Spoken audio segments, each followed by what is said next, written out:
नमस्कार।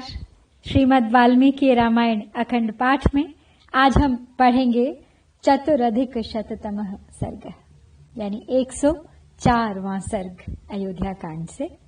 और इस सर्ग का कथावस्तु है वशिष्ठ जी के साथ आती हुई कौशल्या का मंदाकिनी के तट पर सुमित्रा आदि के समक्ष दुखपूर्ण उद्गार, श्री राम लक्ष्मण और सीता के द्वारा माताओं की चरण वंदना तथा वशिष्ठ जी को प्रणाम करके श्री राम आदि का सबके साथ बैठना।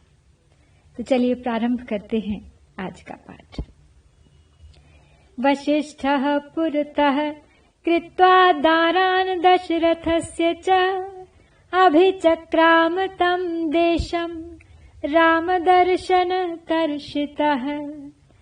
राजपत्न्यश्च गच्छन्त्यो मन्दं मन्दाकिनी प्रति ददृशुस्तत्र तत्तीर्थं रामलक्ष्मण सेवितम्।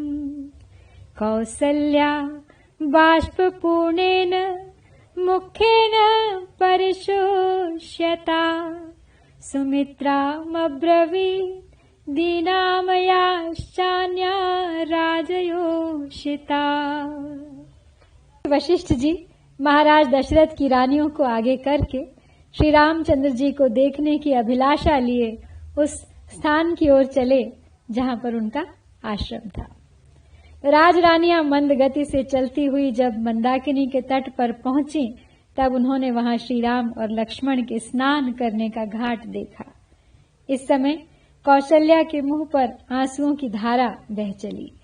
उन्होंने सूखे एवं उदास मुख से दीन सुमित्रा तथा अन्य राजरानियों से कहा, इदम तेषाम् अनाथानाम् क्लिष्टमक्लिष्ट कर्मणाम् वने प्राक्कलनम् तीर्थम् ये ते निर्विषयी कृताः।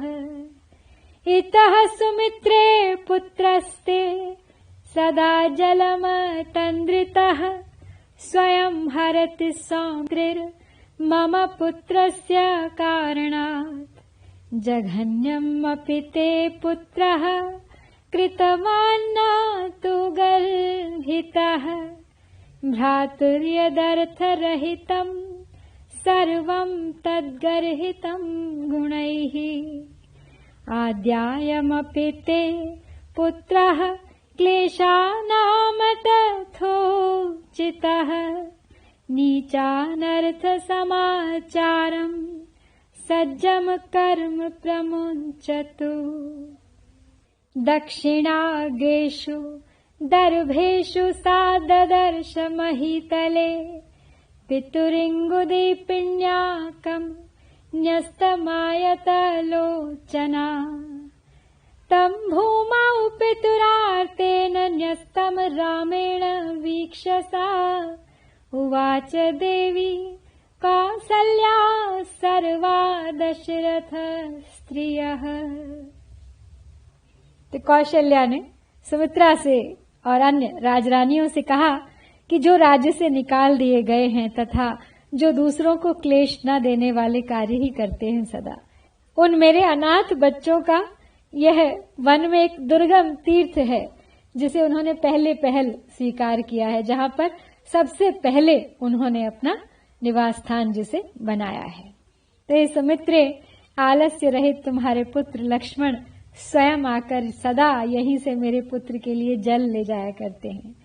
यद्यपि तुम्हारे पुत्र ने छोटे से छोटा सेवा कार्य भी स्वीकार किया है, तथापि इससे वे निंदित नहीं हुए हैं, क्योंकि सद्गुणों से युक्त ज्येष्ठ भाई के प्रयोजन से रहित जो कार्य होते हैं वे ही सब निंदित माने गए हैं। तुम्हारा यह पुत्र भी उन क्लेशों के योग्य नहीं है जिन्हें वह आजकल सहन करता है। अब श्री राम लौट चलें और निम्न श्रेणी के पुरुषों के योग्य जो दुखजनक कार्य उसके सामने प्रस्तुत है उसे वह छोड़ दे, उसे करने का अवसर ही उसके लिए न रह जाए। तो आगे जाकर विशाल लोचना कौशल्या ने देखा कि श्री राम ने पृथ्वी पर बिछे हुए दक्षिणाग्र कुशों के ऊपर अपने पिता के लिए पिसे हुए इंगुदी के फल का पिंड रख छोड़ा है। दुखी राम के द्वारा पिता के लिए भूमि पर रखे हुए उस पिंड को देखकर देवी कौशल्या ने दशरथ की सब रानियों से कहा, इदमिक्ष्वाकुनाथस्य राघवस्य महात्मनः राघवेण पितुर्दत्तं पश्यतैतद्यथा विधि तस्य देवसमानस्य पार्थिवस्य महात्मनः नैतदौपैकं मन्ये भुक्तभोगस्य भोजनम् चतुरन्तां महीं भुक्त्वा महेन्द्रसदृशो भुवि कथमिङ्गुदिपिण्याकं स भुङ्क्ते वसुधाधिपः भुङ्क्ते वसुधाधिपः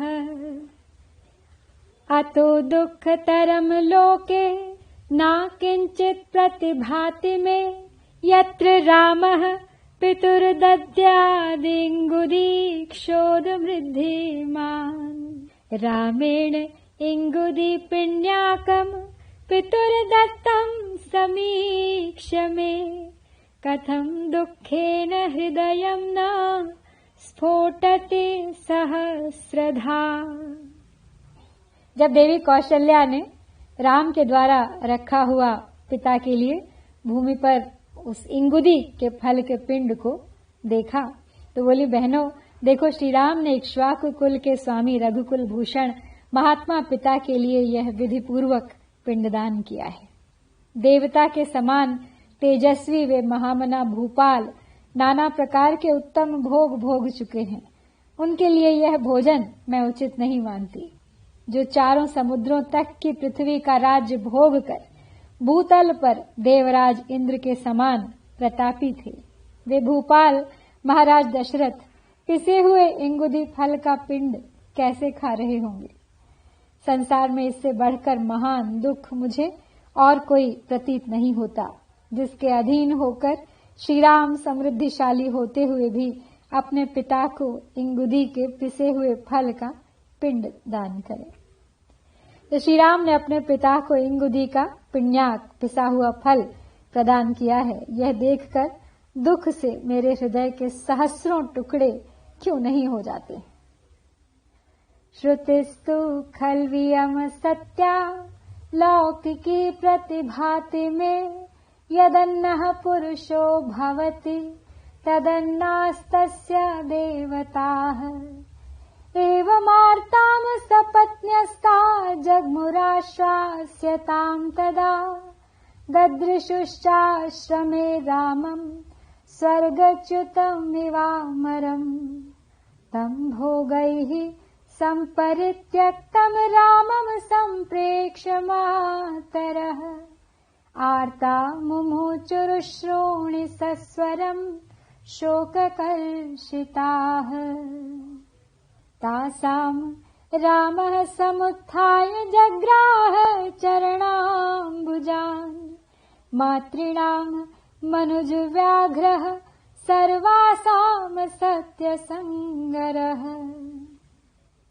तो कौशल्या दुखी होकर आगे कहती हैं कि यह लौकिकी श्रुति यानी लोक विख्यात कहावत निश्चय ही मुझे सत्य प्रतीत हो रही है कि मनुष्य स्वयं जो अन्न खाता है उसके देवता भी उसी अन्न को ग्रहण करते हैं। इस प्रकार शोक से आर्त हुई कौशल्या को उस समय उनकी सौतें समझा बुझाकर उन्हें आगे ले गईं। आश्रम पर उन सब ने श्री राम को देखा जो स्वर्ग से गिरे हुए देवता के समान जान पड़ते थे। भोगों का परित्याग करके तपस्वी जीवन व्यतीत करने वाले श्री राम को देखकर उनकी माताएं शोक से कातर हो गई थीं और आर्त भाव से फूट फूट कर रोती हुई आंसू बहाने लगी थी। सत्य प्रतिज्ञ नर श्रेष्ठ श्री राम माताओं को देखते ही उठकर खड़े हो गए और बारी बारी से उन सब के चरणारविंदों का स्पर्श किया। ताह पाणिभिः सुख स्पर्शैः मृद्वंगुलितलैः शुभैः प्रममार्जुरजः पृष्ठाद् रामस्यायतलोचनाः सौमित्रिरपिताः सर्वां मातृः सम्प्रेक्ष्य दुःखितः अभ्यवादयदासक्तम् शनैरामादनन्तरम् यथा रामे तथा तस्मिन् सर्वाववृत्तिरे स्त्रियः वृत्तिम् दशरथा जाते लक्ष्मणे शुभलक्षणे सीतापि चरणांस्तासामुपसङ्गृह्य दुःखिता श्वश्रूणामश्रुपूर्णाक्षी सम्बभूवाग्रतः स्थिता ताम् परिष्वज्य दुःखार्ता माता दुहितरम् यथा वनवासकृताम् दीनाम् कौसल्या वाक्यमब्रवीत् वैदेहराजन्यसुता स्नुषा दशरथस्य च रामपत्नी कथम् दुःखम् सम्प्राप्ता विजने वने। तो माताएं श्री राम के पास पहुंच गई हैं। उन्होंने उनके चरणों का स्पर्श किया है। विशाल नेत्रों वाली माताएं स्नेहवश, जिनकी अंगुलियां कोमल और स्पर्श सुखद था, उन सुंदर हाथों से श्री राम की पीठ से धूल पहुंच रही हैं। श्री राम के बाद लक्ष्मण भी उन सभी दुखिया माताओं को देखकर दुखी हो गए और उन्होंने स्नेह पूर्वक धीरे धीरे उनके चरणों में प्रणाम किया।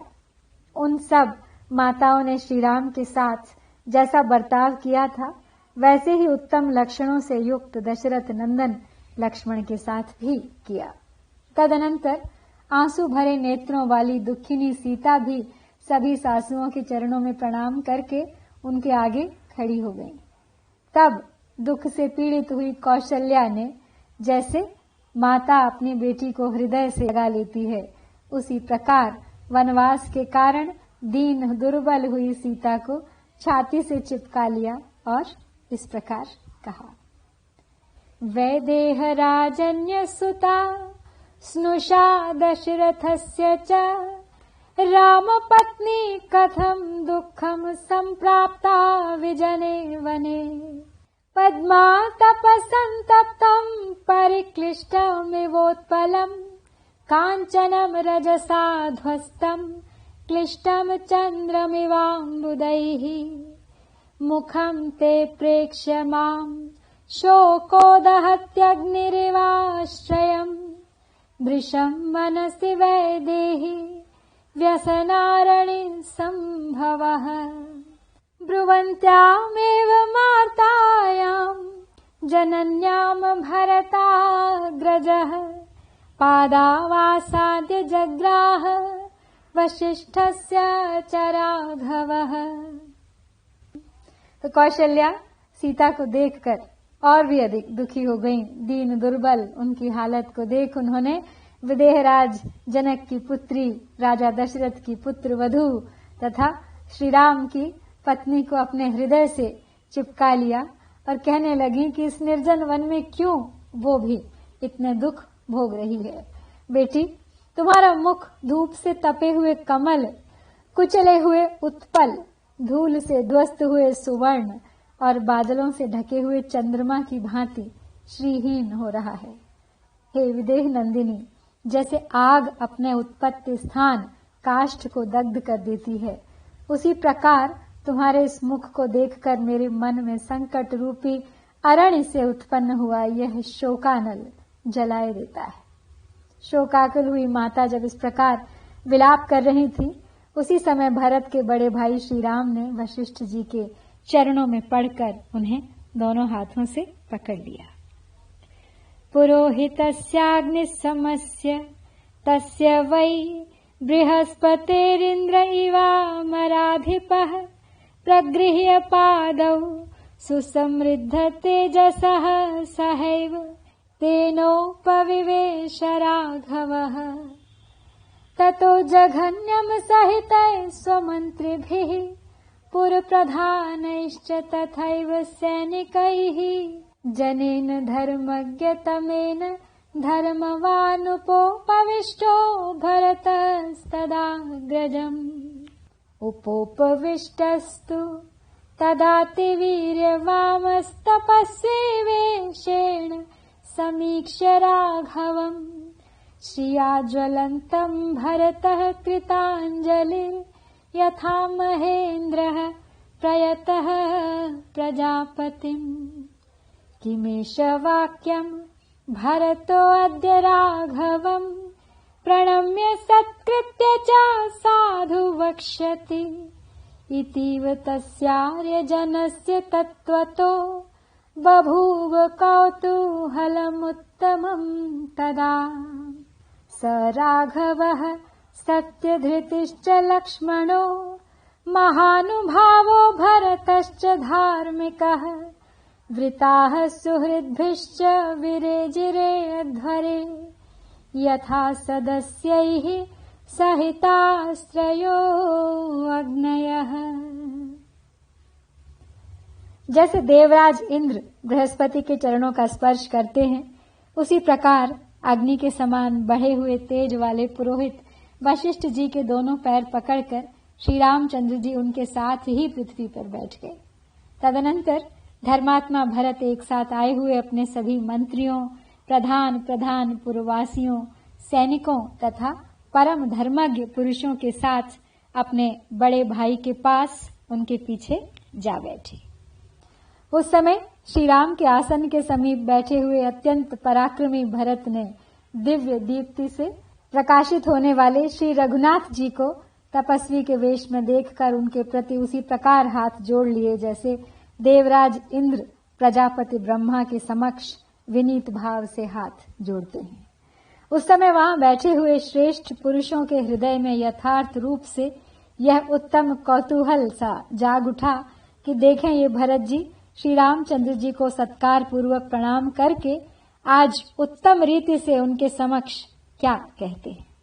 वे सत्य प्रतिज्ञ श्री राम, महानुभाव लक्ष्मण तथा धर्मात्मा भरत, ये तीनों भाई अपने सुहृदों से घिरकर यज्ञशाला में सदस्यों द्वारा घिरे हुए त्रिविध अग्नियों के समान शोभा पा रहे थे। इस प्रकार श्री वाल्मीकि निर्मित आर्ष रामायण आदि काव्य के अयोध्या कांड में यहाँ पर हमने 104वां सर्ग पूरा किया है। इत्यार्षे श्रीमद् रामायणे वाल्मीकिये आदि काव्ये अयोध्या कांडे 4+100तमः सर्गः। ओम श्री सीतारामचंद्राभ्यां नमः।